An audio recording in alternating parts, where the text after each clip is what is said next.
November 5, 2017 James Slater November 5, 2017 James Slater tells the story of Michael Moorer being the wrong end of George Foreman's punch of the ages. James Slater tells the story of Michael Moorer being the wrong end of George Foreman's punch of the ages. Don't miss any action.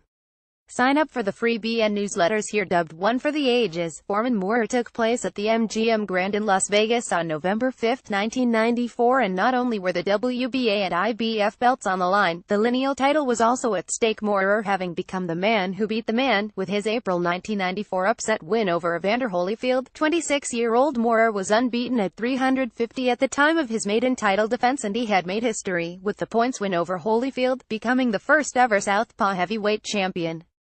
45-year-old Foreman was 724, and he was seeking some history-making of his own, that of becoming the oldest man to ever hold the world heavyweight crown. Foreman was only a slight betting underdog according to the Vegas bookmakers, who had Moorer as a 21 favorite to retain his belts. However, in terms of expert opinion, Big George was a huge outsider. As HBO commentator Larry Merchant put it, George was a gazillion to win this fight. Merchant didn't stop there. George has sweatshirts older than Moorer, he said. Merchant also applauded Foreman for the sheer strength of his will and for his refusal to ever take a backward step. It was a special moment. Foreman opens up to Matt Christie about Michael Moorer, Joe Frazier and more before the fight. Foreman and Moorer's trainer Teddy Atlas got into a brief spat, with Atlas losing his cool in the build-up to the fight and shoving Foreman. "Go get me a sandwich and sit down," responded Foreman, who refused to lose his own composure. Also before the fight, as a result of the WBA refusing to sanction the fight, Foreman had to go to court to fight for his chance to fight. George won on the grounds of age discrimination. However, Foreman then had to prove to the court that he was still in possession of his mental sharpness along with his physical well-being. To prove his mental faculties, in particular his memory, George listed for the court, in reverse order, all serving presidents of the United States. Running into the ring on his entrance, Foreman wore the same red shorts he'd donned when losing his heavyweight championship to Muhammad Ali 20 years and 1 week previously. "They made me look a little chubby," George later said, "but I had to make sure I came in as heavyweight champion." Also conjuring up memories of the Rumble in the Jungle was the presence of legendary cornerman Angelo Dundee.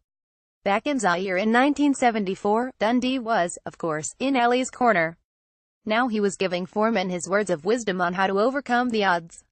Moorer got off to a great start, cracking Foreman with right jabs, hooks to the jaw and also scoring with brutal uppercuts that snapped the old man's head back. Behind on points at the conclusion of the 9th round, Foreman needed a call lest his unlikely dream would become a nightmare. Reaching back in time, Foreman found a right-hand bomb that sent Moorer crashing to his back in the 10th. "It happened," bellowed HBO's Jim Lampley, as a concussed Moorer was unable to rise before the count of 10. Foreman knelt in a prayer of thanks. In a corner seconds after had regained his crown. Foreman's brother, Roy, fainted a few moments later. The crowd went into a complete frenzy. "Has this finally exorcised the ghost of Ali?" Merchant asked Foreman in the post-fight interview.